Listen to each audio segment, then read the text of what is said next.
Bismillahirrahmanirrahim. Waltakum minkum ummatun yad'una ilal khairi wa ya'muruna bil ma'ruf wa yanhauna 'anil munkar. Assalamualaikum warahmatullahi wabarakatuh. Alhamdulillah wassalatu wassalamu ala rasulillah mabad. Allah berfirman, wajahidu bi amwalikum wa anfusikum. Berjuanglah kalian, berjihadlah kalian melalui hartamu dan dirimu. Hampir semua ayat-ayat berjuangan dan pengorbanan itu dimulai dengan bi amwalikum, harta kalian, harta kalian. Saya mengajak secara praktis dan kami sudah buktikan. Rp1.000 itu bisa luar biasa dahsyat. Bisa beli mobil, bisa buat kuburan, ya, bisa membangun masjid. Uang 1.000. Mari kita satukan uang 1.000 kita. Nanti kami jemput di rekening ini, insya Allah bisa kita buat. Di rekening ini, insya Allah kita buat sebuah kekuatan umat dengan Rp1.000. Rp1.000 dahsyat. Alhamdulillah, alhamdulillah, alladzi anzala as-sakinah fi qulubina wa yazdadu imanina ma'al imanina. Wa huwa alladzi hadana li hadza din, ya'ni dinul Islam. Wa nusallimu ala rasulina sayyidul insan wa sayyidul abrar sallallahu alaihi wa alihi wa sahbihi wa mawala.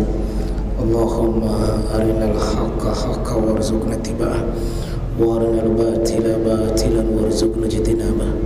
Alhamdulillah, alhamdulillah, yang sekarang kita bersyukur pada Allah Subhanahu wa ta'ala atas nikmat-nikmat yang Allah titip kepada kita. Semoga itu tidak sia-sia,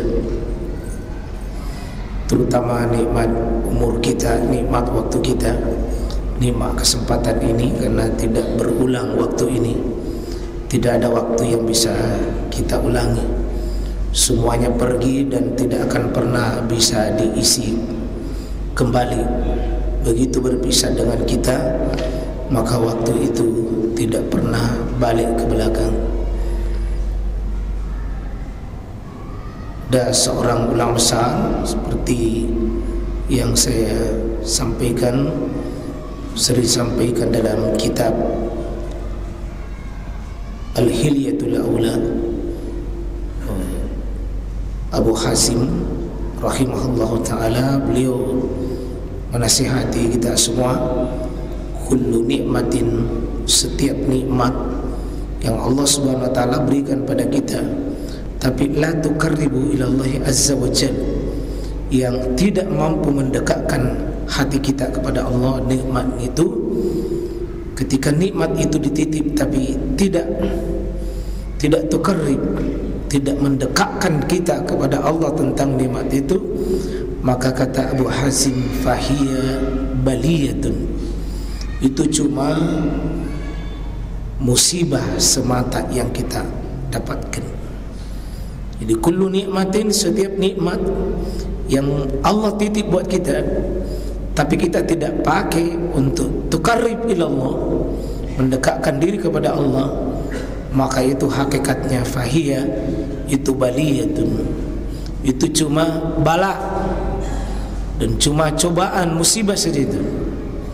Ketika ada nikmat yang Allah titip kepada kita, maka PR kita, kewajiban kita membuat kita semakin dekat kepada Allah, termasuk umur kita, Pak. Ya, yang Allah titipkan umur ini jangan sampai sia-sia.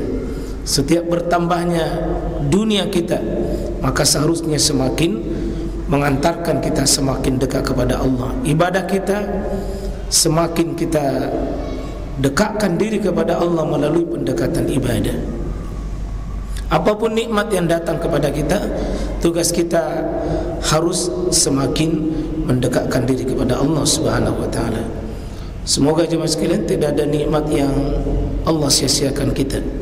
Dan salah satu bentuk mensyukuri nikmat, mari kita menjadi bahagian daripada mafatihu lil khair wa maghalib ila syarr. Mafati, kita menjadi pembuka-pembuka kepada ilal khair, kepada kebaikan-kebaikan manusia. Mari kita menjadi calo-calo kebaikan pada orang lain. Kita menjadi asbab orang lain mendapatkan kebaikan. Dan kita itu magalik menjadi orang-orang yang bisa menutup celah-celah keburukan yang dimunculkan oleh orang lain. Itu bentuk daripada satu amal jariah yang bisa mengalir. Mafatihu lil khair wa magalik ila syarr. Jangan kita sebaliknya. Dan Nabi sallallahu alaihi wasallam syarrun nas, sejelek-jeleknya manusia adalah mafatihu lisyarr wa magalik ila khair. Jadi sejelek-jeleknya manusia menutup pintu-pintu kebaikan orang lain dan membuka pintu-pintu kejelekan. Mari kita semua fungsikan diri kita menjadi corong. Dan saya ingin tutup di bagian pengantar ini sekalian. Hidup ini berakhir dan pasti kita akan kembali kepada Allah, lambat atau cepat. Dan resikonya berat, Pak. Resikonya berat. Kalau di kitab yang ditulis oleh Imam Asy-Syaikh Tamimi dalam kitab Salasatul Usul, beliau menyebutkan bahawa bagaimana dulu istrinya Yasir, di mana dia dalam keadaan mampu menikmati kesabaran di saat dia disiksa oleh tuannya Umayyah bin Khalaf yang menyiksa dirinya dengan sangat keji. Bayangkan besi yang berbara diruncing, kemudian begitu dipanaskan sampai berbara, ditusukkan di belakangnya itu istrinya Yasir, yakni Sumayyah. Inilah wanita syahidah, sahabiah yang paling pertama syahid di jannah Allah. Ya.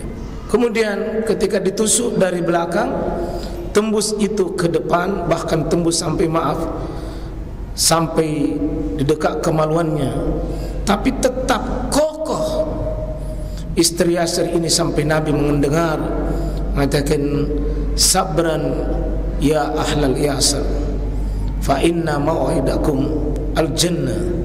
Kau nikmati kesabaran itu karena hidupmu akan kelak menjadi indah, menjadi mulia setelah kesabaranmu itu kau lewati. Ya, Yasir sendiri itu diikat, Pak. Kakinya dua kuda, kaki kanannya itu ditarik oleh kuda ke kanan dan kaki kirinya ditarik kuda ke kiri. Lalu bersamaan kuda itu sangat kuat, lalu terpotong dua badannya itu oleh kaki. Itu kekokohan mereka mempertahankan akidah. Kekokohan mereka mengaku bahwa la ilaha illallah.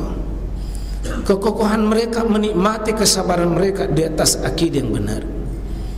Makanya mas sekalian, kalau kita belajar dari orang-orang yang berhias dengan kesabaran, rasa-rasanya Pak, perjuangan kita hari ini ya cuma sekedar menahan lapar dan haus pada hari Senin, kita tidak sanggup, Pak. Lalu kita mau masuk surga, terlalu cengeng kita di hadapan Allah Subhanahu wa taala.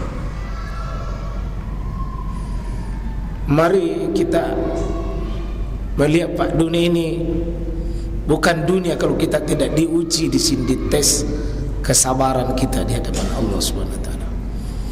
Ya. Jangan cuma mau hidup di dunia yang mau rasakan enaknya, Pak.